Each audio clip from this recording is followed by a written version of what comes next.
High বন্ধুরা, আজকে আবার একটা কোশ্চেন করতে চললাম। সামনে টোটোয় একটা দাদা বসে আছে, শুভদা বলে।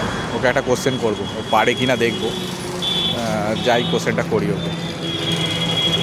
আচ্ছা শুভদা, একটা কোশ্চেন করবো, বলতে পারবে? বলো দেখি। একটা বাইকে 13 জন বসতে পারবে?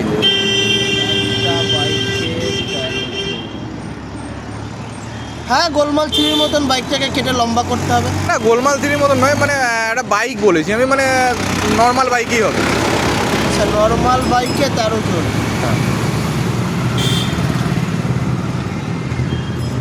নর্মাল বাইকে 13 জন। দাদার মতন কোশ্চেন আর কি। না, আমি বলতে পারছি না, তুমি বলো। কেন হবে না? কি করে হবে তুমি বলো। দুটো ছক্কা নেবো আর আমি তো 13 জন তো হয়েই গেল। দুটো ছক্কার তুমি 13 জন। 13 জন। 6 6 12 আর 1 13, ঠিক হলো না কোশ্চেনটা? দারুণ দারুণ দারুণ।